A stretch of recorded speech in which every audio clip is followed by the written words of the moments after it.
Jackson Morrison's wrench slipped from his oil-stained fingers, clattering against the concrete floor of his garage at 2:47 a.m.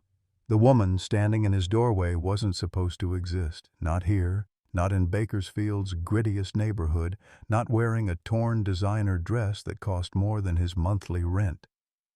Blood trickled from a gash on her forehead as she whispered, "Please, I need somewhere to hide."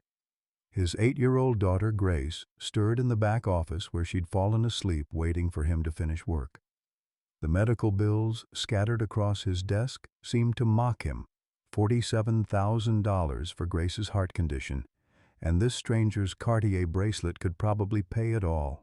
"Ma'am, you need a hospital, not a—" "No hospitals."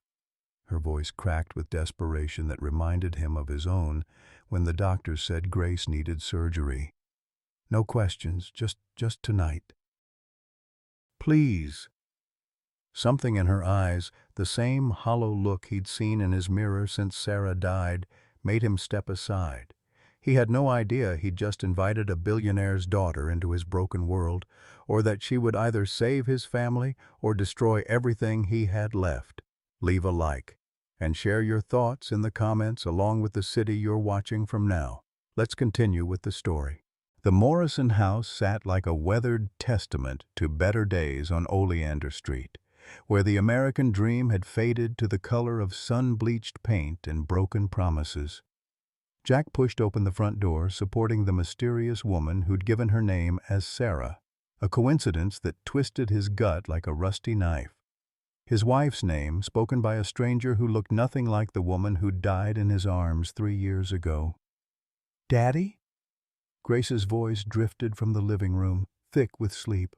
She appeared in her worn pajamas, clutching the stuffed elephant her mother had sewn before the cancer took her voice, then her breath, then everything else that mattered. "Just helping someone who got hurt, sweetheart." Jack's voice carried the practiced calm of a father who'd learned to steady his world even when it crumbled beneath him. "Go back to bed." But Grace's curious 8-year-old eyes had already fixed on Sarah, taking in the torn silk dress, the blood, the way this woman's hands shook like leaves in a storm. "Are you okay, miss? You look like you've been crying for a long time." Sarah's composure cracked, and Jack saw something he recognized, the hollow exhaustion of someone carrying weight too heavy for their shoulders. The woman knelt to Grace's level, and despite the grime and fear, her movements held an elegance that didn't belong in his world of overdue bills and second-hand furniture. "I am now," Sarah whispered, and the way she said it made Jack's chest tighten with dangerous hope. From the kitchen came the shuffle of slippers against linoleum. Eleanor Morrison, 78 years old and sharp as the day she'd delivered her first baby at Kern Medical Center, appeared with a dish rag in her arthritic hands and questions in her steel-gray eyes. "Jackson, what in heaven's name—" Ellie stopped mid-sentence, her nurse's instincts cataloging Sarah's injuries with professional efficiency. But it was something else that made her pause. The way Sarah held herself like royalty trying to remember how to be common. "Car broke down," Jack lied smoothly, the words bitter on his tongue. He hated deception, but something about Sarah's terror demanded protection. "She needs a safe place for the night." Ellie's eyes narrowed, but she nodded toward the bathroom. "First aid kit's under the sink. Clean towels in the cabinet. Grace, honey, help me make up the couch." As Sarah disappeared down the hallway, Grace tugged on Jack's work shirt with flour-dusted fingers. "Daddy, she smells like flowers." Mama used to smell like flowers before she got sick. The innocent observation hit Jack like a punch to the solar plexus, because it was true. Beneath the fear and exhaustion, Sarah carried the scent of gardenias and money, a combination that had no business in his world of motor oil and medical debt. Morning light filtered through the kitchen blinds like hope through desperation, casting golden rectangles across the breakfast table where 3 generations of Morrisons gathered around their unexpected guest. Sarah sat with her hands wrapped around a chipped ceramic mug, steam rising from the coffee like prayers she'd forgotten how to say. Her designer dress had been replaced by one of Jack's old flannel shirts and a pair of Grace's sweatpants that hung loose on her slender frame. "Eat," Ellie commanded, sliding a plate of scrambled eggs and toast across the scarred wooden table. "You're nothing but skin and bones, child. Haven't you been taking care of yourself?" The question hit deeper than intended. Sarah stared at the simple meal, the kind of breakfast she'd seen in movies but never experienced in the marble dining rooms of her father's estate, where meals were served by staff on bone china and eaten in silence. Here, Grace's cereal bowl sat next to Jack's thermos of coffee, newspapers folded to the job listings, medical bills stacked beside the salt shaker like unwelcome guests at the table. "I don't usually eat much in the morning," Sarah admitted, which was true. Her world ran on green smoothies prepared by nutritionists and eaten while reviewing quarterly reports. This felt foreign and wonderful and terrifying. Grace swung her legs from her chair, studying Sarah with the unfiltered curiosity of childhood. "Why were you crying last night?" "Daddy cries sometimes when he thinks I'm sleeping. It's okay if you're sad." Jack's fork paused midway to his mouth, and Sarah saw the flash of pain cross his features before he composed himself. She was learning to read the micro-expressions of people who couldn't afford to break down, who carried their grief like stones in their pockets because someone depended on them to keep standing. "Sometimes grown-ups cry when they're scared," Sarah said carefully, "or when they miss someone they love." "Like how Daddy misses Mama?" Grace's innocent question landed like a grenade in the quiet kitchen. The silence stretched until Ellie cleared her throat. "Grace, honey, why don't you get your backpack ready for school? Mrs. Patterson will be here soon." As Grace skipped away, her absence left a vacuum filled by the weight of things unsaid. Jack's wedding ring had left a pale band on his finger where he'd finally stopped wearing it 6 months ago, but Sarah could see he still unconsciously rubbed the spot when he was thinking. The refrigerator was covered with Grace's drawings, stick figures of families with 4 people, not 3, as if her 8-year-old heart refused to accept their diminished number. "She asks about getting a new mama sometimes," Jack said quietly, not meeting Sarah's eyes. "I tell her we're doing fine on our own." But they weren't fine, and everyone at the table knew it. The medical bills scattered across the kitchen counter told a different story. The past due notices tucked behind the toaster painted a picture of a man drowning in debt, working 16-hour days to keep his daughter alive and losing the battle one unpaid invoice at a time. Sarah's fingers tightened around her coffee mug. In her other life, the life she'd fled from just 12 hours ago, she could write a check that would erase Jack's debt without thinking twice. The Cartier bracelet hidden in her purse could pay for Grace's surgery with money to spare. But she'd seen what happened when Victoria Ashworth tried to solve problems with money. It corrupted everything it touched, turned love into transaction, gratitude into resentment. "I'd like to help around here," Sarah said. "Earn my keep. I could clean or cook or—" "You ever work a day in your life?" Ellie's question was direct but not unkind, her nurse's eyes cataloging Sarah's soft hands, her perfect posture, the way she held herself like someone who'd never scrubbed a floor or changed a diaper. Sarah's laugh held no humor. "Not the kind that matters." Jack pushed back from the table, grabbed his keys and thermos. "I've got to open the garage." "Sarah, you're welcome to stay as long as you need, but I can't pay you. Can barely keep the lights on as it is." The admission cost him, Sarah could see. Pride was sometimes all a man had left when everything else got stripped away. She understood that now, in a way, her privileged upbringing had never taught her. After he left, Ellie studied Sarah with the intensity of someone who'd spent 50 years reading people's secrets in hospital rooms and emergency departments.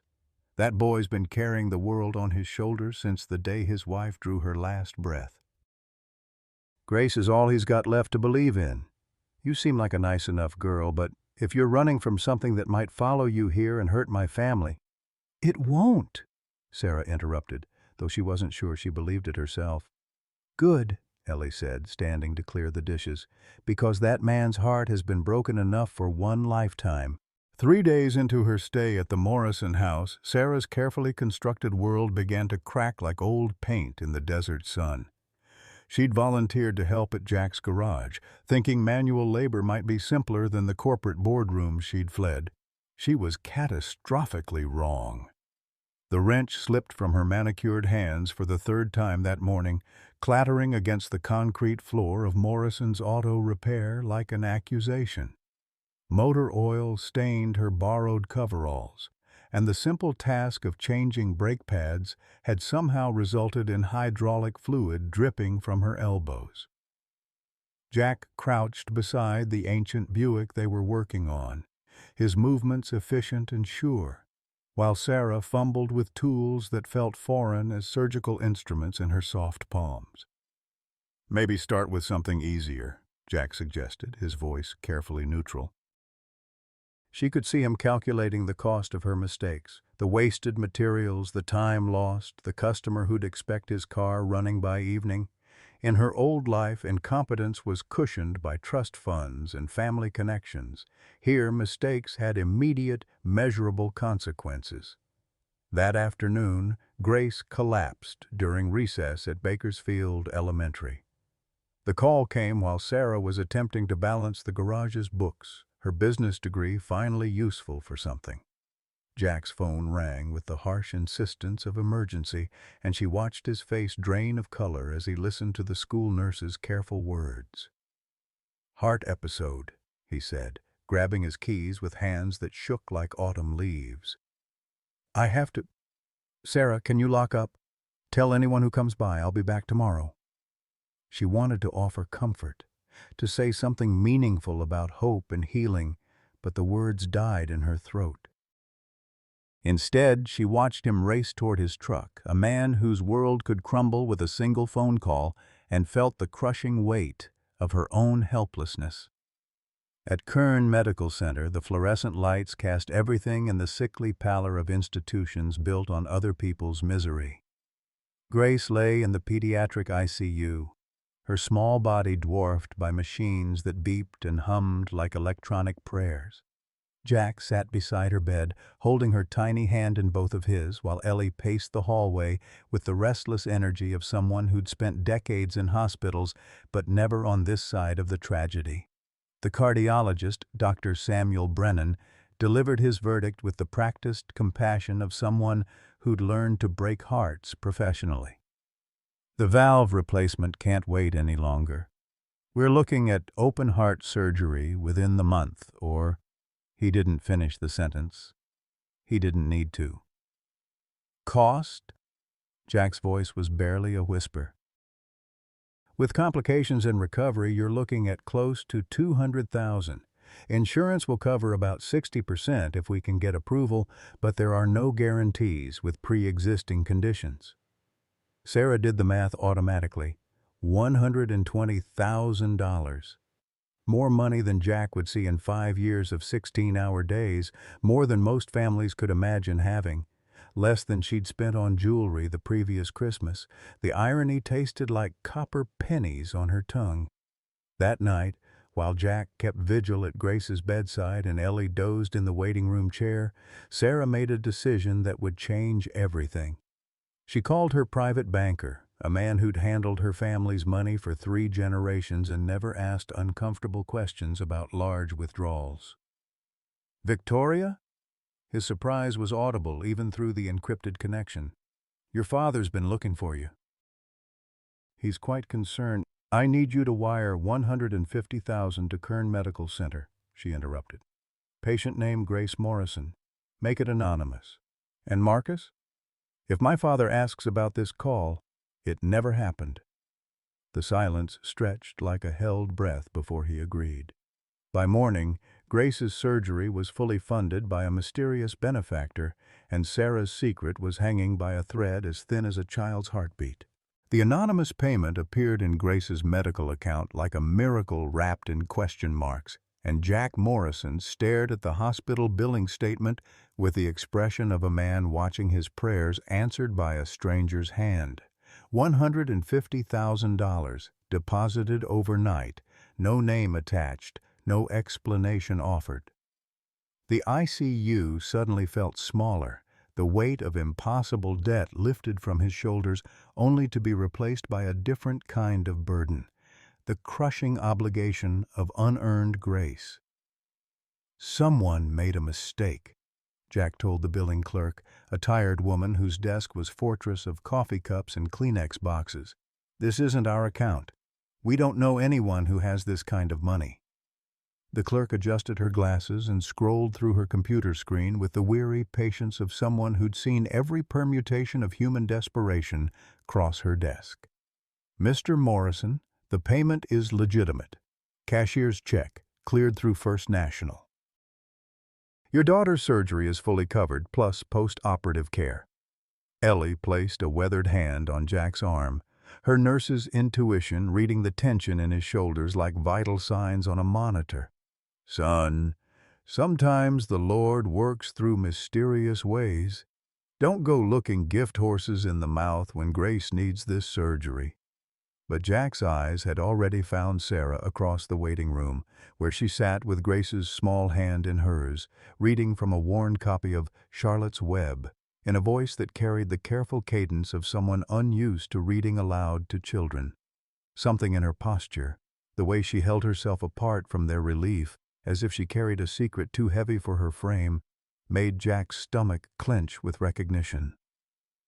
3 days later, while Grace recovered in the pediatric wing with color returning to her cheeks like sunrise after endless night, the first crack appeared in Sarah's carefully constructed facade. She was reorganizing the garage's inventory, her business degree finally finding purpose in Jack's chaotic filing system, when she absently pulled out her phone to check the time.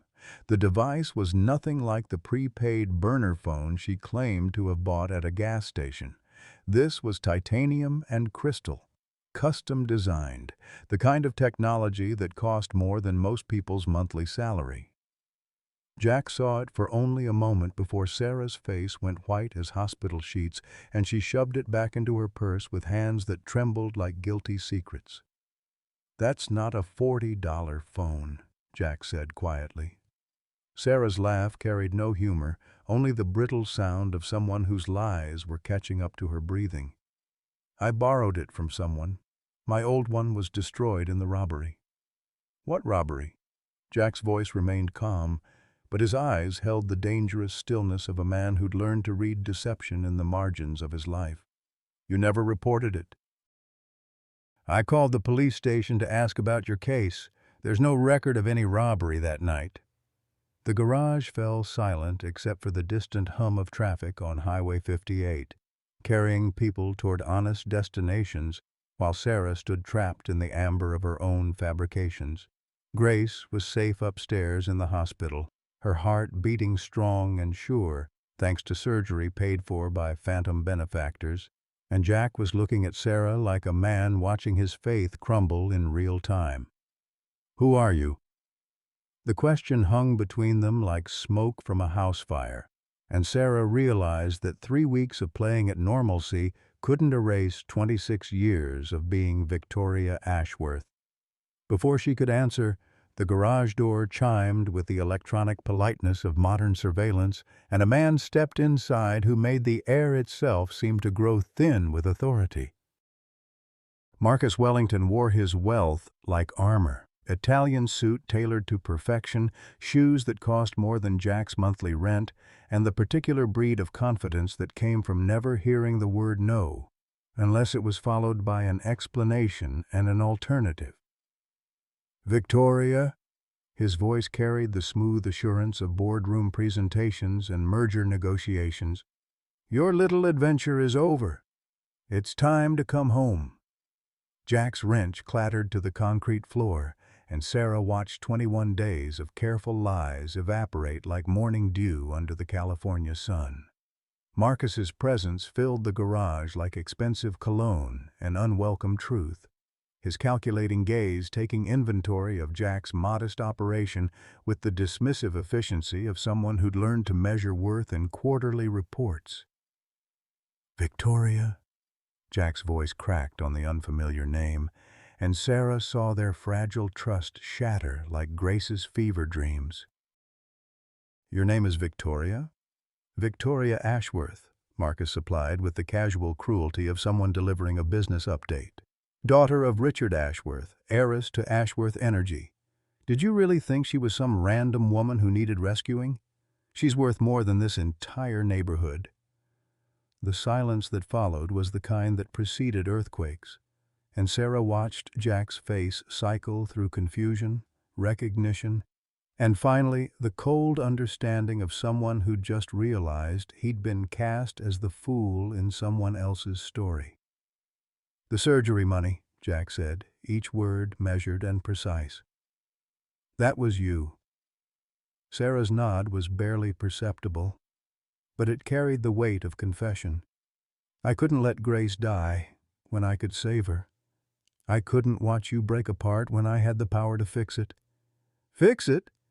Jack's laugh was sharp enough to cut glass. "You think this is fixing? You've been lying to us for 3 weeks. Playing house with the poor family, pretending to care about my daughter while we're all just some kind of charity project to make you feel better about your rich girl problems." The accusation hit Sarah like a physical blow, because buried in the cruelty was a grain of truth she'd been trying not to examine too closely.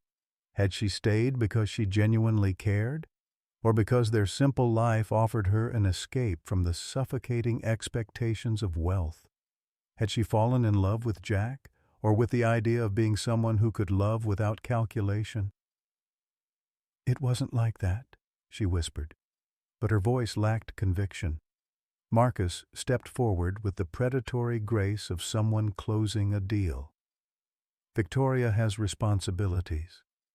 A wedding to plan, a company to inherit, a life that doesn't include playing house with mechanics." He pulled out his phone, scrolled through what looked like legal documents. "I've already had my attorneys draft eviction notices for this property. Ashworth Energy is expanding its Bakersfield operations, and this land is worth more as a drilling site than an auto repair shop." The threat landed like a sledgehammer to the solar plexus, and Jack understood with crystalline clarity that Victoria Ashworth's world operated by different rules. Rules where people's lives could be rearranged like chess pieces to serve larger strategies. "You're taking our home?" Grace's small voice came from the garage entrance, where she stood in her hospital gown and slippers, having escaped from Ellie's watchful care to find the adults who'd disappeared from her bedside. Her face was still pale from surgery, but her eyes blazed with the indignant fury of childhood confronting injustice. "Grace, go back to Grandma Ellie," Jack said, but his daughter had inherited his stubbornness along with his heart condition. "Is Sarah really named Victoria? Is she really rich?" Grace's questions cut through the adult complications with the surgical precision of 8-year-old logic. "Did she lie to us like the bad people in stories?" Sarah knelt to Grace's level, and for a moment the garage fell away, leaving only a woman and a child and the weight of broken promises. "I never lied about loving you," she said, and her voice carried the raw honesty of someone with nothing left to lose. "I never lied about wanting to be your family." "But you did lie about everything else," Grace said with the devastating clarity that only children possessed. "You lied about who you are.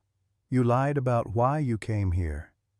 You lied like the wolf pretending to be Little Red Riding Hood's grandma." Marcus smiled with the satisfaction of someone watching his point proven by an unimpeachable witness. "Children see through pretense, don't they? Victoria, we have a plane waiting. Your father is concerned about this phase you're going through." "Phase?" Sarah stood slowly, and something in her posture changed. the uncertainty falling away to reveal the steel spine that had been bred into her across generations of Ashworth women. "You think falling in love is a phase?" "I think slumming with the working class is a phase," Marcus replied with surgical precision. "I think playing house with a widowed mechanic and his sick daughter is an elaborate form of rebellion that you'll outgrow once you remember who you really are." The words hung in the air like poison gas, and Jack realized with sick certainty that this was how Victoria's world saw him. Not as a man struggling to build something meaningful from the wreckage of tragedy, but as a temporary diversion from real life. A cautionary tale about what happened when rich girls got confused about their place in the natural order. "Get out," Jack said quietly. "Jack," Sarah started, but he cut her off with the finality of a closing door. "Both of you, get out of my garage, get away from my daughter, and don't come back." His voice carried the careful control of someone who'd learned that rage was a luxury he couldn't afford. Grace needs stability, not some rich woman's identity crisis. As Marcus guided Sarah toward a black sedan that probably cost more than Jack would make in 5 years, she turned back one last time. "The money for Grace's surgery, it's not charity, it's love. I'd give up everything I have to keep her safe." "You already did," Jack replied. But his words were lost in the sound of expensive doors closing and powerful engines carrying Victoria Ashworth back to her real life, leaving behind only the fading scent of gardenias and the echo of promises that had never been meant to survive contact with reality. Grace slipped her small hand into her father's larger one, and together they watched the sedan disappear down Oleander Street like a dream that had lasted just long enough to break their hearts. The confrontation erupted like a summer thunderstorm over the Bakersfield desert, swift and devastating in its intensity. Richard Ashworth arrived at Morrison's auto garage with the calculated precision of a corporate takeover, his black Lincoln Navigator pulling up to the modest building like a predator stalking wounded prey. The contrast was immediate and jarring. Polished leather and chrome against oil-stained concrete, tailored Italian wool against honest work clothes, inherited wealth against earned calluses. Victoria froze behind the parts counter where she'd been helping Jack inventory spark plugs, her hands still dusty with the grime of honest labor. The familiar sound of expensive car doors closing with German engineering precision sent ice through her veins. She knew that sound, had heard it outside boarding schools and charity galas in every significant moment of her carefully orchestrated childhood. Her father emerged from the vehicle like a force of nature wrapped in a $3,000 suit, his silver hair perfectly styled despite the desert heat, his ice-blue eyes scanning the garage with the dismissive efficiency of someone calculating property values. "Victoria," his voice carried the authority of boardrooms and merger negotiations, cutting through the garage's ambient noise like a blade. "This charade ends now." Jack looked up from the engine he was rebuilding, his hands automatically reaching for a shop rag to clean the grease from his fingers.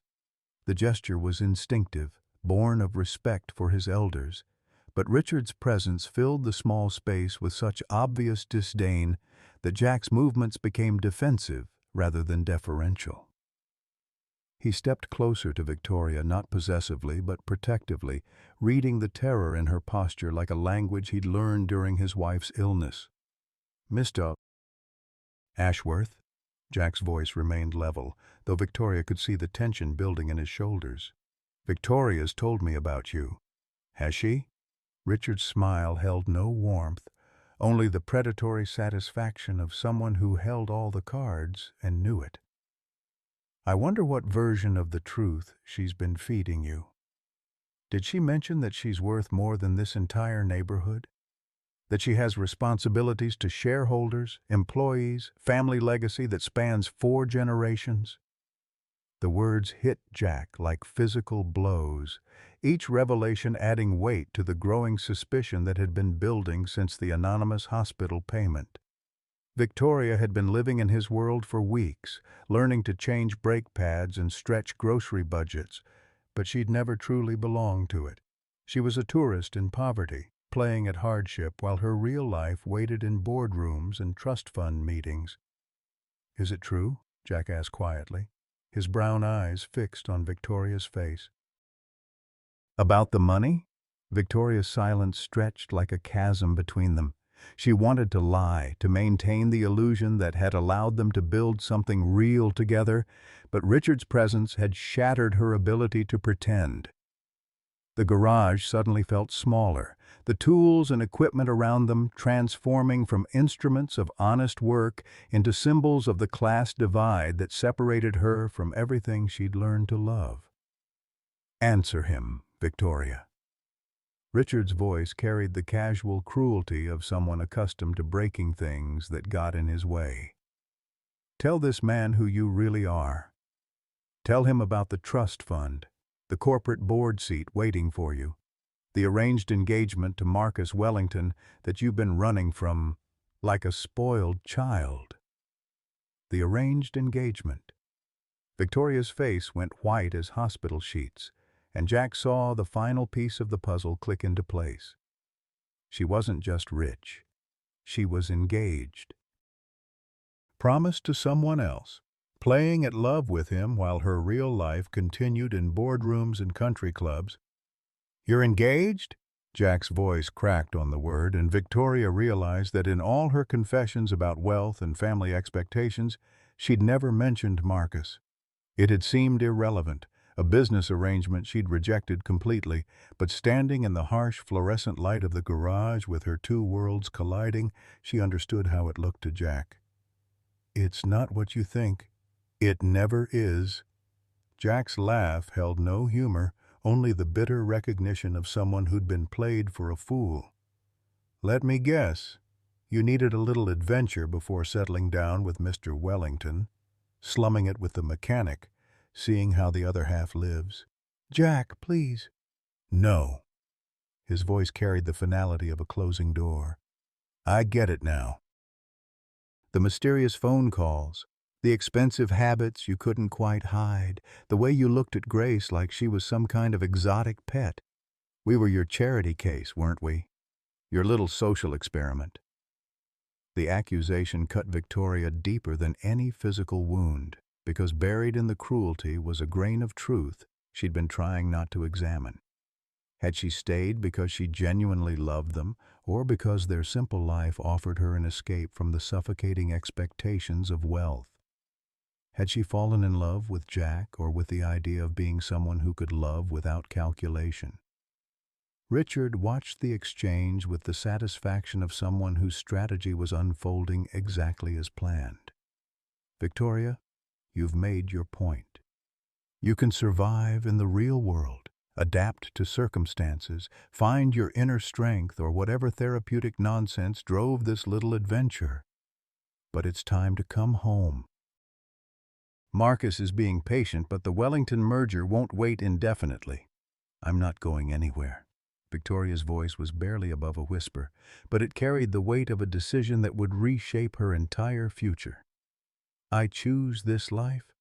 I choose Jack and Grace and Eleanor. I choose love over money." "Choose?" Richard's eyebrows rose with aristocratic amusement. "Child, you don't get to choose. You have obligations, responsibilities that transcend your personal feelings. The Ashworth family has built something meaningful over 4 generations. You don't get to destroy that legacy because you've developed feelings for—" He gestured dismissively at Jack. "This." The word hit Jack like a slap, reducing him to an object, a temporary distraction in Victoria's life rather than the man who'd opened his heart and home to her. He looked at Victoria, searching her face for some sign that she would defend him, defend what they'd built together, but her silence spoke louder than any words. "Get out." Jack's voice was quiet but carried the unmistakable authority of a man who'd reached his limit. "Both of you." "Jack, I said get out." His voice rose now, not with anger but with the controlled fury of someone who'd been pushed beyond endurance. Take your money, your trust funds, your arranged marriages, and get the hell away from my family." Victoria's face crumpled, tears flowing freely for the first time since her arrival at the garage. "You don't understand. The money doesn't matter to me. The engagement is just business. I never loved Marcus. What we have is real." "Real?" Jack's laugh was bitter as desert wind. "What's real is Grace in that hospital bed because I can't afford proper preventive care. What's real is me working 16-hour days trying to keep this garage running while you play at being poor. What's real is you having the power to solve all our problems with a phone call, but choosing to let us struggle because it made you feel noble." The words hung in the air like poison gas, and Victoria realized that every kind gesture, every anonymous payment, every attempt to help had only widened the gulf between them. In trying to bridge the gap between their worlds, she'd only highlighted how vast and unbridgeable it truly was. Richard stepped forward, sensing victory. "The car's outside, Victoria. Your real life is waiting." Victoria looked around the garage one last time, at the tools Jack had taught her to use, at the invoices she'd helped organize, at the small desk where she'd balanced budgets and learned that money had different meaning when every dollar mattered. Grace's artwork was still taped to the wall near the cash register, a drawing of their family that now felt like evidence of elaborate deception. "I love you," she said to Jack, the words carrying all the desperation of someone watching their world collapse. "I love Grace. I love the life we built here." "No," Jack replied, his voice heavy with finality. "You loved the idea of it, but when it came time to choose, you chose silence. You chose to protect yourself instead of fighting for us." The truth of it cut deeper than any accusation of gold-digging or social climbing. Victoria had indeed chosen silence when Jack asked about her engagement, had chosen to protect her own comfort rather than trust him with the complicated truth of her situation. In trying to preserve their relationship, she'd poisoned it with the very deception she'd been trying to avoid.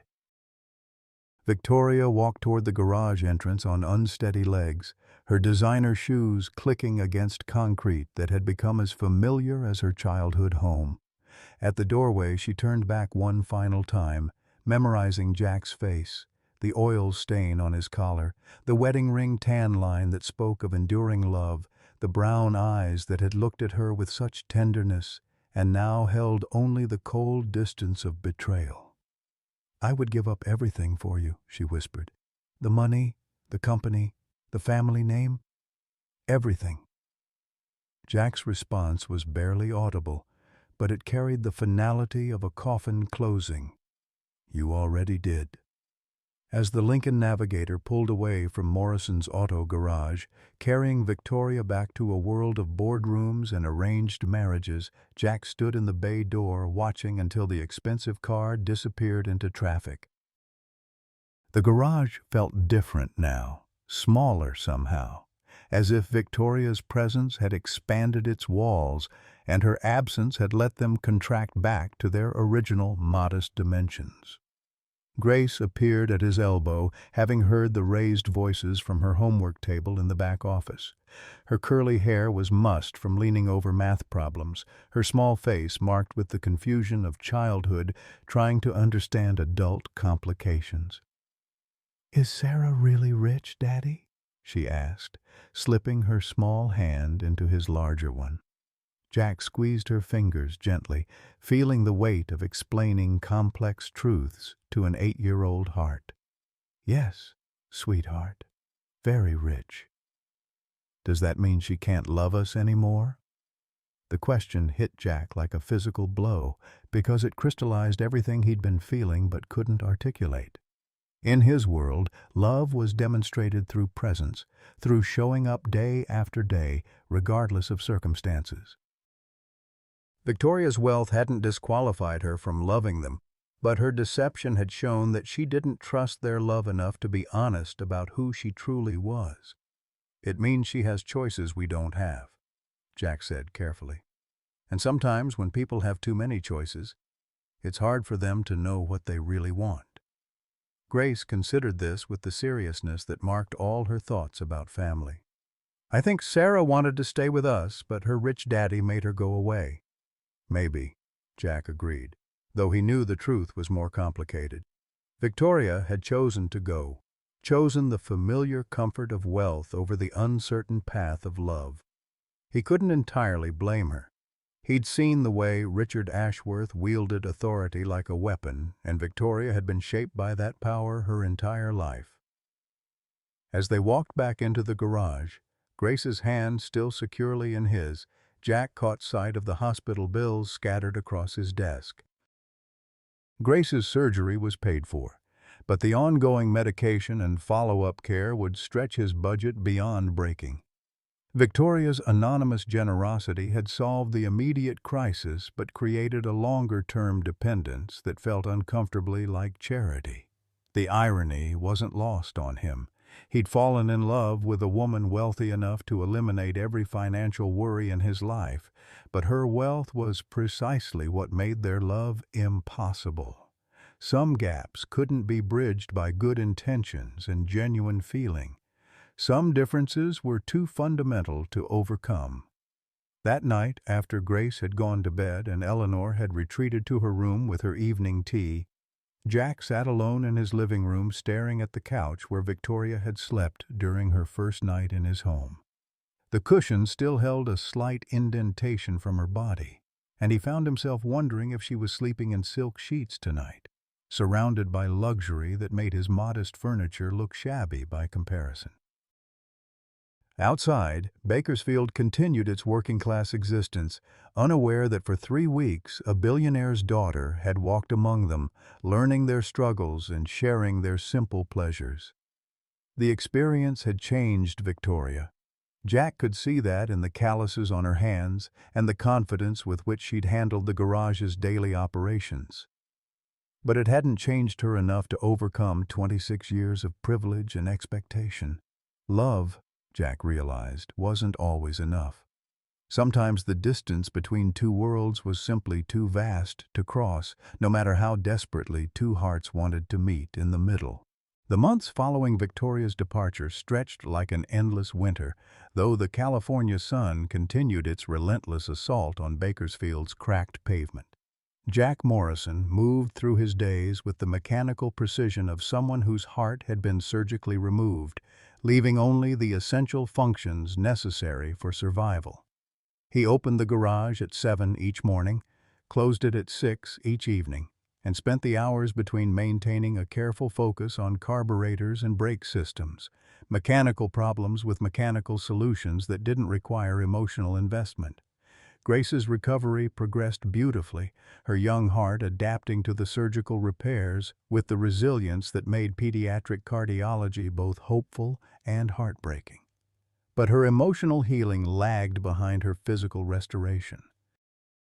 She stopped humming while she played, stopped asking when Sarah might come back, stopped drawing pictures of their family that included the fourth figure who'd briefly made their house feel complete. "She drew us as 3 people again yesterday," Eleanor reported to Jack one evening as they sat on the front porch, watching the desert sunset paint the sky in shades of loss. First time since Victoria left that she didn't include her in the family picture. Jack nodded, unsure whether this represented progress or surrender. Grace was adapting to their diminished number, accepting that some people entered your life like shooting stars, brilliant, beautiful, and gone before you could make a wish. At 8 years old, she was learning lessons about love and loss that most adults struggle to understand. The garage continued to function, though Jack noticed his customers treating him with a particular gentleness that suggested the story of the rich woman and the poor mechanic had made its way through Bakersfield's gossip networks. Mrs. Patterson, who owned the laundromat 3 blocks over, started bringing him casseroles twice a week. The postal worker began leaving packages on his counter instead of requiring signatures. Even tough-as-nails Bernie Kowalski, who owned the auto parts store, started extending Jack's credit without being asked. The kindness of his community was both comforting and humiliating. These people understood struggle in ways that Victoria never could, despite her weeks of playing at poverty.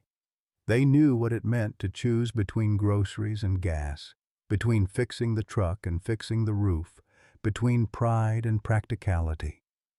Their support came without conditions or expectations, unlike the anonymous hospital payment that still haunted Jack's dreams. 3 months after Victoria left, David Chin appeared at the garage like an answer to prayers Jack hadn't known he was praying. The man introduced himself as a pilot, his weathered hands and steady gaze speaking of someone comfortable with both responsibility and risk. But there was something else in his manner, a careful gentleness that reminded Jack of the way medical professionals delivered difficult news. "I need to tell you about Victoria," David said without preamble, his voice carrying the weight of secrets too long carried.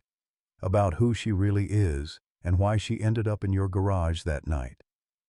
They sat in Jack's small office, surrounded by invoices and repair manuals, while David unfolded a story that transformed Victoria from spoiled heiress into something more complex and heartbreaking.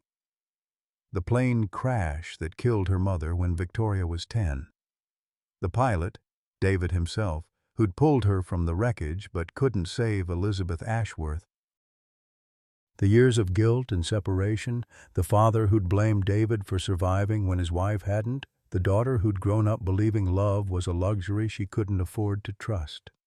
"She called me Daddy David until she was 16, David said, his voice thick with emotion.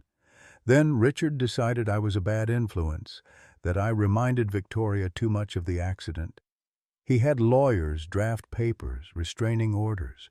Said I was traumatizing his daughter with my presence." Jack listened with growing understanding, the pieces of Victoria's puzzle finally fitting together in ways that made sense of her contradictions. Her desperation to be loved for herself rather than her wealth, her terror of trusting people with the truth about her identity, her willingness to sacrifice everything for a chance at authentic connection. "She gave up her inheritance," David continued. "2 weeks after she left here, she signed papers dissolving her trust fund, establishing a foundation for families dealing with children's medical crises. Richard disowned her completely, cut her off without a penny." The news hit Jack like a physical blow. While he'd been nursing his wounded pride, believing Victoria had chosen wealth over love, she'd been systematically dismantling the very privilege that separated them. The foundation she'd created wouldn't just help families like his, it was her way of transforming her pain into purpose, her wealth into genuine service. "Where is she now?" Jack asked, though part of him was afraid to know. "Fresno. Working at an all-night diner, sharing a studio apartment with 3 other women, learning to live on minimum wage and tips." David's smile held equal parts pride and sadness. "She's never been happier, according to my sources, or more miserable." The contradiction made perfect sense to Jack. Victoria was finally living authentically, but she was living authentically without the people she loved. Freedom from her father's expectations hadn't brought her freedom from loneliness. That evening, Jack sat Grace down for one of their serious talks, the kind of conversation that happened in the garage after hours, when the overhead lights cast long shadows and important truths could be spoken without the harsh glare of daylight. "I need to tell you something about Sarah," he began, using the name Grace still preferred. "She's not really rich anymore. She gave away all her money to help other families like ours." Grace considered this with the gravity she brought to all matters involving people she loved. "Because she felt bad about lying to us?" "Because she wanted to build bridges instead of walls," Jack said carefully. "Because she learned that having money isn't the same as being rich. Are we going to see her again?" The question hung between them like a challenge to every assumption Jack had made about love, forgiveness, and the possibility of second chances. He'd spent 3 months convincing himself that their relationship had been built on deception, that Victoria's wealth made their love impossible. But David's revelation had reframed everything, transforming Victoria from privileged tourist into someone who'd sacrificed everything for the chance to build something real. "Do you want to see her again?" Jack asked. Grace's answer was immediate and devastating in its simplicity. "I want her to come home." Home, not visit, not return temporarily, but come home to the place where she belonged, despite every rational argument against it. Grace's 8-year-old heart understood something Jack's adult complications had obscured, that love wasn't about deserving or earning or meeting conditions. While it was about choosing each other every day, despite differences and difficulties and the thousand small failures that marked every human relationship. 2 days later, Jack closed the garage early and drove the hour to Fresno with David navigating and Grace bouncing with excitement in the back seat. The diner sat on Highway 99 like a monument to working-class endurance, its neon sign flickering between open and darkness with stubborn persistence. Inside, the smell of coffee and determination wrapped around them like an embrace. Victoria stood behind the counter in a pink uniform that had seen better years, her once perfect hair pulled into a practical ponytail, her manicured hands now showing the honest calluses of someone who earned every dollar through effort. She looked tired, older somehow, but there was something in her posture that Jack recognized, the quiet dignity of someone who'd found their authentic self, even if the discovery had come at enormous cost. When she turned and saw them, the coffee pot slipped from her hands, shattering against the linoleum floor in a spray of ceramic and caffeine. For a moment, the entire diner held its breath, as if the universe itself was waiting to see how this particular story would end. "Grace?" Victoria's voice cracked on the name, as if she couldn't quite believe the evidence of her own eyes. Grace launched herself across the diner with the fearless enthusiasm of childhood, wrapping her arms around Victoria's waist with such force that both of them nearly toppled over. Victoria dropped to her knees, gathering the child against her chest, her face buried in curly hair that smelled of strawberry shampoo and pure possibility. "I missed you," Grace whispered fiercely. "I missed you every single day." "I missed you too, sweetheart," Victoria replied, her voice thick with tears she'd been holding back for months. "More than you'll ever know." Jack approached slowly, giving them their moment while his own heart hammered against his ribs like a caged bird seeking freedom.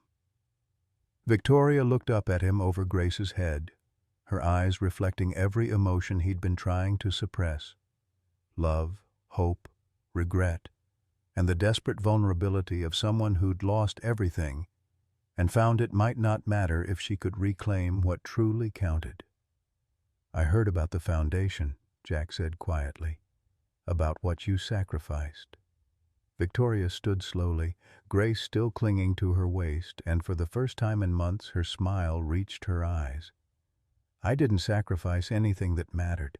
I just finally learned the difference between being rich and being wealthy."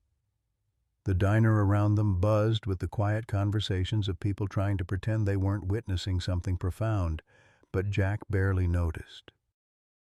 He was too focused on the woman standing before him, not the heiress who'd deceived him, not the poor waitress trying to prove her worthiness, but simply Victoria. The woman who'd learned to change brake pads and burn scrambled eggs and love his daughter with fierce protectiveness. The woman who'd been brave enough to walk away from everything she'd ever known for the chance to build something real. "Come home," he said, the words carrying 3 months of loneliness and the promise of forgiveness. "Come home and help me teach Grace to fix engines. Come home and let us figure out how to make this work."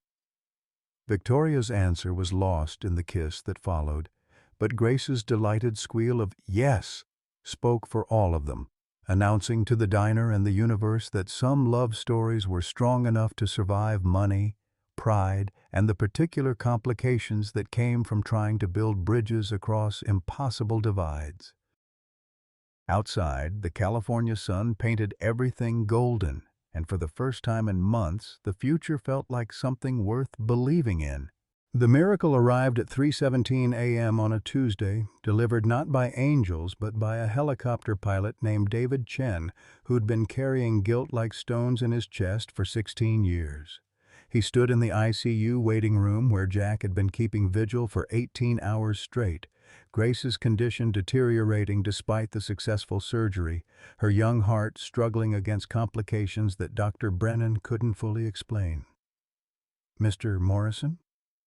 David's voice carried the careful steadiness of someone who'd practiced this conversation in 1,000 sleepless nights. "I need to tell you something about the night your wife died." Jack looked up from Grace's bedside through the glass partition, his eyes red-rimmed with exhaustion and the particular brand of desperation that came from watching your child fight battles you couldn't fight for them. "I'm sorry, do I know you?" "My name is David Chen. I was the helicopter pilot who flew your wife to the trauma center 3 years ago." David's hands shook as he pulled out a worn photograph. Sarah Morrison in her nurse's scrubs, smiling at the camera with Grace as a toddler on her lap. "I've been carrying this picture ever since that night, waiting for the courage to find you." The waiting room seemed to contract around them, the fluorescent lights casting harsh shadows across David's weathered face. Jack recognized him now. The pilot who'd tried everything to get Sarah to the specialist in Los Angeles, who'd fought headwinds and equipment failures to buy them precious minutes that ultimately weren't enough. "You did everything you could," Jack said quietly. "The doctors told me. The cancer was too aggressive, spread too far. Nothing anyone could have done would have changed the outcome. That's not why I'm here." David's voice cracked like ice under pressure. "I'm here because my daughter Victoria asked me to come. She said there was a little girl who needed a miracle, and miracles sometimes come from the most unexpected places." The words hit Jack like cold water, and suddenly the pieces of an impossible puzzle began clicking into place. Victoria Ashworth's tears when she'd held Grace for the first time, her desperate phone calls in languages he didn't understand. The way she'd looked at him when she thought he wasn't watching, not with pity, but with recognition. "Victoria is your daughter?" David nodded, his pilot's composure finally cracking to reveal the father underneath. "She called me 6 months ago, said she'd found a family that reminded her of us before her mother died. Said there was a man raising his daughter alone, working himself to death trying to keep her alive, just like I did after the crash." The crash. Jack's world tilted on its axis as understanding flooded through him like ice water. "The plane crash that killed Victoria's mother. You were the pilot. I was flying Victoria and her mother to a medical conference in San Francisco. Victoria was 10 years old, scared of flying but trying to be brave for her mama." David's voice dropped to barely above a whisper. "We hit unexpected turbulence over the Sierra Nevada mountains. The plane went down in a ravine. I managed to get Victoria out, but Elizabeth, her mother, was trapped in the wreckage. She died holding my hand, making me promise to take care of her daughter."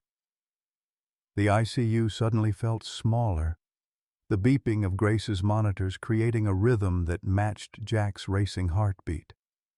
Everything Victoria had told him about losing her mother was true, but the story was bigger, more complex than he'd imagined. "Richard Ashworth blamed me for the crash," David continued. "The investigation cleared me. Mechanical failure, nothing I could have prevented. But he needed someone to hate. He took Victoria away, sent me away, said I was too dangerous to be around his daughter. I haven't seen her since the funeral. But you're here now. Because 3 days ago, Victoria called me. She was crying, said she'd found a family she loved more than life itself, but she'd destroyed it with lies and money and all the complications that come from being Richard Ashworth's daughter. David pulled out his phone, showed Jack a text message. "Daddy David, there's a little girl who needs what you gave me, a second chance at life. Her father is like you were, good and broken and trying to be enough for his daughter. Please help them the way you helped me." Jack stared at the message, his vision blurring with tears he'd been holding back for days. Victoria had called this man Daddy David. Not Richard, the biological father who'd raised her in boardrooms and isolation, but the pilot who'd saved her life and lost everything in the process. "She hired private investigators to find me," David said. "Learned that I'd been working cargo flights out of Fresno, living in a studio apartment, sending half my salary to a children's cancer research foundation in her mother's name. She said I'd been punishing myself for 16 years for something that was never my fault." Through the glass partition, Grace stirred in her hospital bed, her small hand reaching for the stuffed elephant that had become her constant companion since her mother's death. Jack watched his daughter fight for consciousness, fight for life, and understood with crystalline clarity that some battles couldn't be won alone. "Why are you telling me this?" Jack's voice was hoarse with exhaustion and something that might have been hope. "Because Victoria loves you?" "Really loves you. Not the way rich people love their hobbies or their charities, but the way a drowning person loves air."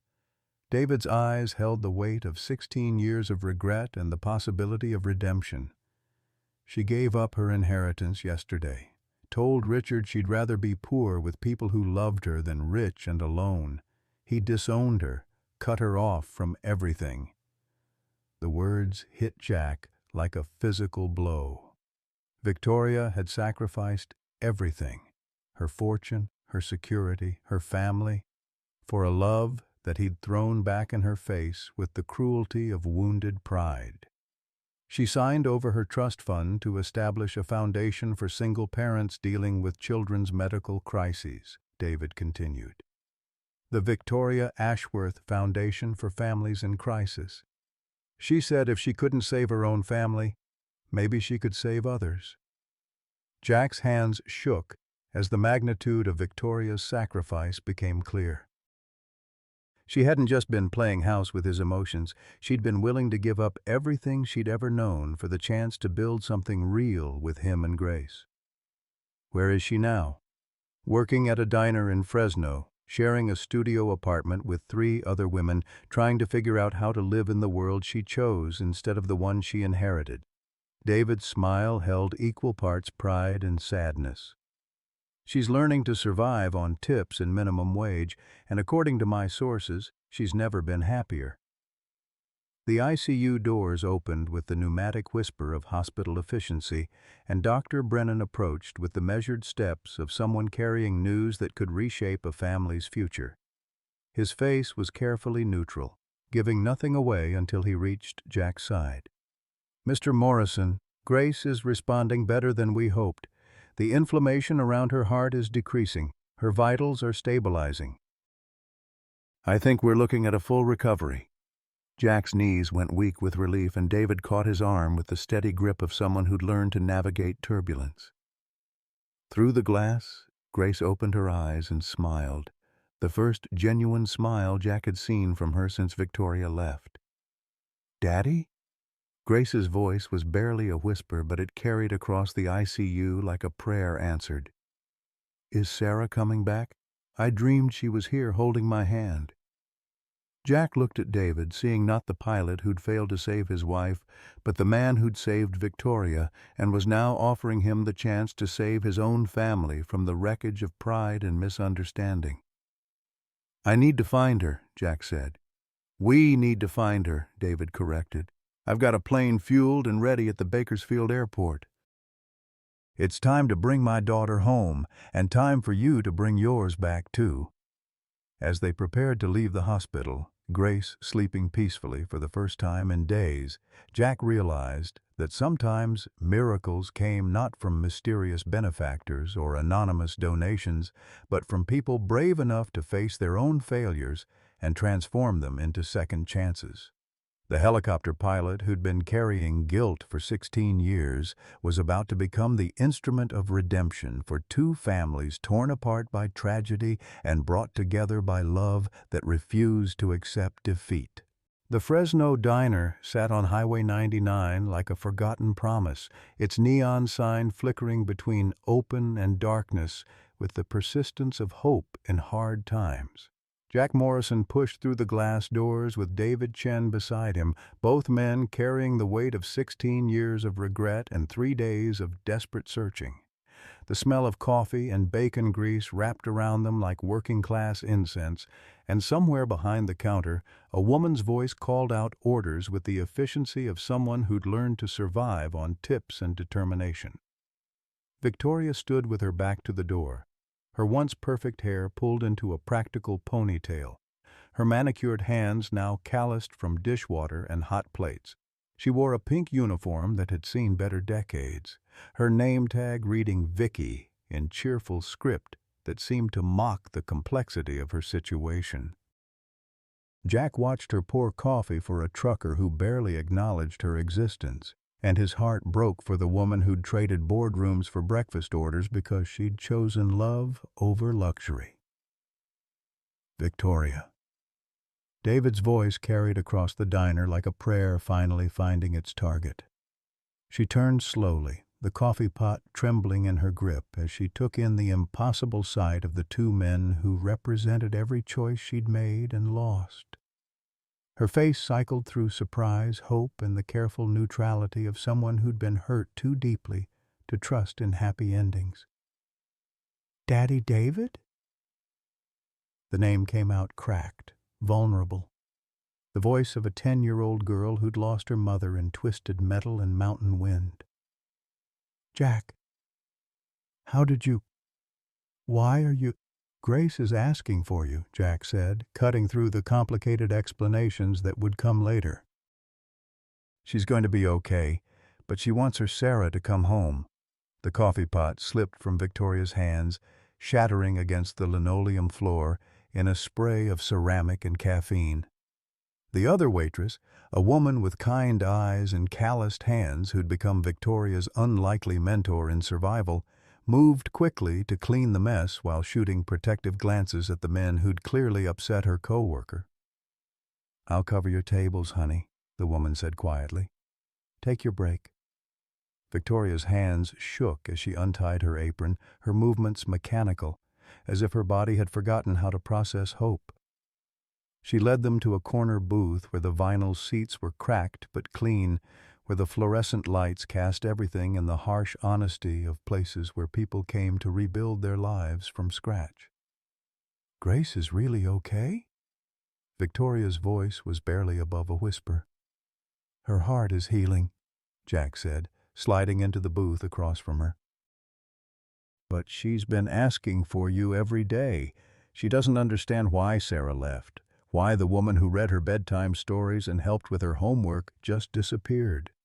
Victoria's composure cracked like ice in spring thaw. "I couldn't stay. I was poison to your life, Jack. Everything I touched turned into complications and lies, and you gave up everything to try to fix it," David interrupted, his pilot's voice steady despite the emotion in his eyes. "Jack told me what you did. The foundation, the inheritance, walking away from Richard. You chose the hard path because it was the honest one." "The foundation won't bring back the trust I broke," Victoria said, tears cutting tracks through her careful makeup. "It won't change the fact that I lied to you and Grace for 3 weeks. It won't make me the kind of woman who belongs in your world." Jack reached across the table, his work-roughened hands covering her smaller ones. "What kind of woman is that?" "The kind who works 3 jobs to pay for her daughter's surgery. The kind who lies awake at night wondering if love is enough to build a life on. Because that's who you've become, Victoria. That's who you were trying to be from the moment you walked into my garage." "I don't know how to be poor," she whispered. "I don't know how to live without safety nets and trust funds and the security that comes from never having to worry about next month's rent. I'm learning, but I'm so bad at it, Jack. I burned scrambled eggs this morning. I can't figure out how to make my tips last until payday. I'm 26 years old and I'm learning to survive like a teenager." David smiled, the expression transforming his weathered face into something resembling the man who'd once flown wealthy families to medical conferences and charity galas. "You think I knew how to be poor when Richard took everything away from me? I lived in my car for 2 months, showered at truck stops, survived on vending machine food until I figured out how to start over." "The difference is, you had skills," Victoria protested. "You could fly planes, navigate storms, save people from crashes. What can I do? I have an MBA from Stanford and 3 weeks of experience serving coffee to truckers." "You can love," Jack said simply. "You can hold a sick child's hand and make her believe in miracles. You can see potential in a failing auto shop and turn it into something profitable. You can sacrifice everything you've ever known for people you've only known for 3 weeks. Those aren't skills you learn in business school, Victoria. Those are gifts you're born with." The diner fell quiet around them. The afternoon lull between lunch and dinner rushes, creating a pocket of intimacy in the fluorescent-lit space. Victoria studied Jack's face, searching for signs of the anger and betrayal that had driven her away, finding instead the careful hope of a man who'd learned to believe in second chances. "Richard disowned me," she said, "publicly, made sure everyone in our social circle knows that Victoria Ashworth is dead to him. I can never go back to that life, even if I wanted to." "Good," David said with surprising firmness. "That life was killing you slowly, turning you into someone you were never meant to be. I watched it happen after your mother died, watched Richard wrap you in wealth like a straitjacket until you forgot how to breathe. But what if I can't make this work?" Victoria's voice carried the fear of someone standing at the edge of a cliff, afraid to jump but knowing she couldn't go back. "What if I'm not strong enough to build a life from nothing? What if Grace gets sick again and I can't help because I gave away all my resources? What if you trust us to catch you when you fall?" Jack interrupted. "What if you let us be your safety net instead of money? What if you come home and let us figure out the rest together?" The word home hung between them like a bridge across 16 years of loss and 3 weeks of love and a lifetime of learning how to choose courage over comfort. Victoria looked at David, the man who'd saved her life and spent 16 years paying for the privilege. Then at Jack, the man who'd saved her soul and was offering her the chance to save his family in return. "Grace really wants me to come home?" "She drew you a picture," Jack said, pulling a folded piece of paper from his jacket pocket. "She made me promise to give it to you when I found you." The drawing was typical 8-year-old art, stick figures with oversized heads and bright crayon colors, but the message was clear. 4 people holding hands in front of a house: Daddy Jack, Sarah, Victoria, Grace, and Grandma Ellie. At the bottom, in Grace's careful printing, "Families aren't about being perfect. They're about not giving up on each other." Victoria pressed the drawing to her chest and finally allowed herself to cry. Not the careful, silent tears of someone trying to maintain composure, but the raw, healing sobs of someone who'd been carrying grief too heavy for her shoulders. "I want to come home," she whispered. "I want to come home and learn how to be the woman Grace thinks I am. I want to help you save the garage and figure out how to make ends meet and teach Grace that love is stronger than money." David stood first, extending his hand to help Victoria from the booth with the courtesy of a man who'd never forgotten how to treat a lady, regardless of her circumstances. "Then let's go home. Let's go. I've got a plane waiting, and there's a little girl in Bakersfield who's been asking every nurse in the ICU when her Sarah is coming back." As they walked toward the diner's exit, Victoria turned back one last time to wave at her coworker, the woman who'd taught her that dignity didn't depend on designer clothes or perfect manicures. The gesture was small but significant. Acknowledgement that even in returning to love, she wouldn't forget the lessons learned in the difficult space between one life and another. The California sun felt different as they stepped outside, warmer somehow, full of possibilities that money couldn't buy, but love might sustain. 6 months later, the garage wedding took place on a Saturday morning when the California sun painted everything gold, and the entire neighborhood of Oleander Street gathered to witness love triumph over every obstacle that money and pride could manufacture. Grace Morrison walked down the makeshift aisle between rows of folding chairs borrowed from the community center, her heart scar barely visible beneath her yellow flower girl dress, scattering rose petals with the solemn concentration of someone entrusted with sacred duties. Victoria followed behind her, radiant in a simple white dress she'd sewn herself during late nights at the kitchen table, her hands finally skilled in practical matters that mattered more than board meetings. She carried her mother's gardenia from David's garden, the only luxury she'd allowed herself, a connection to the woman who'd taught her that love was worth any sacrifice. Jack waited at the altar they'd built from salvaged car parts and wildflowers, wearing his best suit with motor oil still faintly embedded under his fingernails, tears streaming down his face without shame. Eleanor Morrison officiated the ceremony, her nurse's steady voice carrying the weight of vows that had been tested by money, pride, sickness, and the particular brand of courage it took to choose love over security. "Marriage isn't about having enough money to weather the storms," she said, her steel-gray eyes taking in the assembled crowd of mechanics, neighbors, and the unlikely family they'd all helped to create. "It's about having enough heart to dance in the rain together." David Chen stood as Victoria's father, the title earned through 16 years of carrying guilt that had finally transformed into grace. Richard Ashworth was notably absent, his silence a gift that spoke louder than any blessing. The community that had initially whispered about the rich girl playing at poverty now watched with genuine affection as she promised to love Jack Morrison in sickness and health, for richer and poorer, vows that carried particular weight from a woman who'd experienced both extremes. When Jack kissed his bride, Grace cheered with the unself-conscious joy of a child who'd prayed for a mother and received exactly what her heart needed. The reception was held in the garage bay, where folding tables groaned under casseroles and homemade desserts contributed by neighbors who'd learned that love was the only wealth that mattered. Dr. Brennan attended with his wife, bringing news that Grace's heart was healing beautifully, and that the Victoria Ashworth Foundation for Families in Crisis had already helped 12 other children receive life-saving surgeries.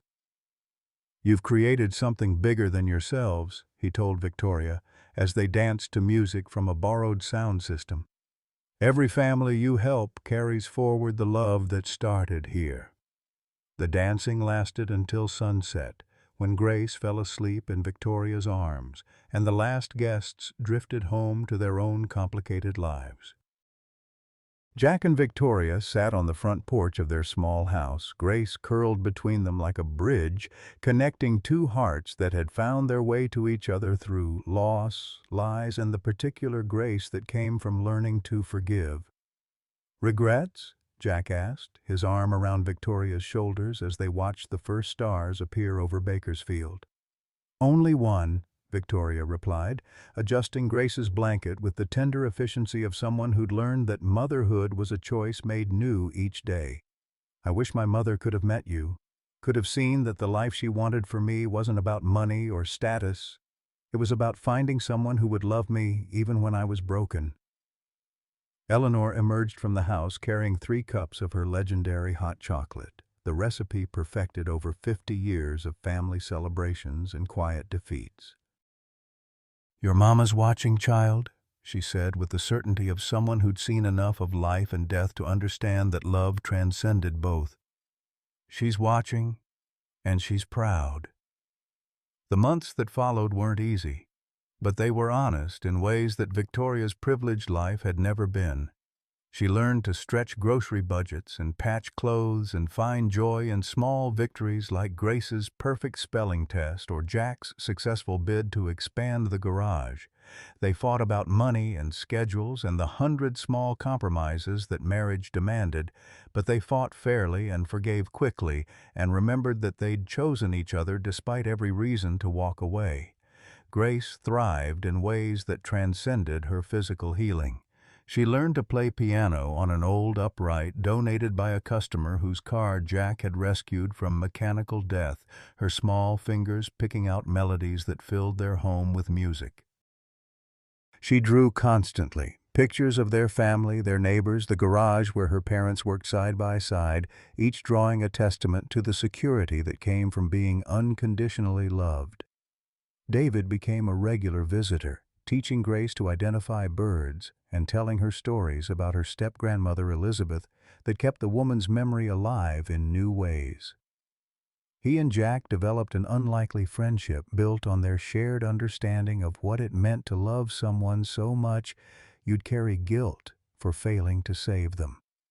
The Victoria Ashworth Foundation grew beyond anyone's expectations, funded not by vast inherited wealth, but by small donations from families who understood the terror of watching their children suffer while insurance companies calculated the value of young lives in actuarial tables.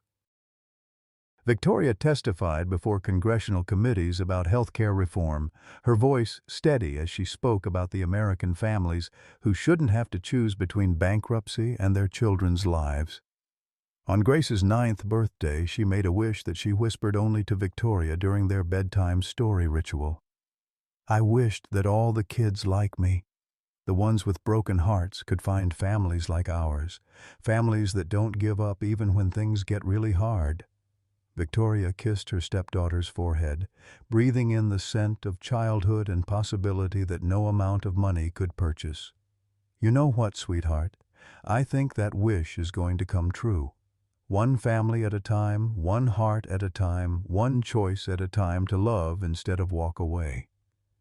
Outside their bedroom window, Jack was in the garage working on a 1967 Mustang, the radio playing softly as he restored something beautiful from something broken. The sight of him bent over the engine, his wedding ring catching the light as his capable hands brought dead metal back to life, filled Victoria with the particular contentment that came from building something real from nothing more valuable than commitment and hope. Sometimes the richest lives were built not with inheritance or trust funds or the security of never having to count pennies, but with the courage to choose love over fear, honesty over comfort, and the daily decision to show up for each other even when, especially when, everything felt impossible. In the Morrison family's small house on Oleander Street, where medical bills still arrived monthly and groceries were budgeted down to the last dollar, 3 hearts beat in the rhythm of contentment that money couldn't buy but love could sustain forever. Dear friends, this story reminds us that life's greatest treasures aren't found in bank accounts or trust funds, but in the courage to love unconditionally when everything seems impossible. Like Jack and Victoria, we all face moments when pride, fear, or past wounds tempt us to walk away from the love that could heal us. Whether you're 55 or 75, whether you're struggling with loneliness, financial stress, health scares, or the weight of regrets, remember that it's never too late to choose connection over isolation, forgiveness over bitterness, and hope over despair.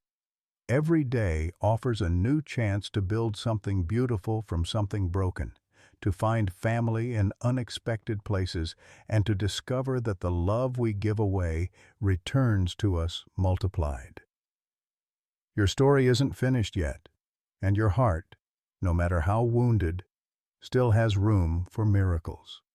What moment in your own life taught you that love was more valuable than security? Have you ever had to choose between comfort and authenticity?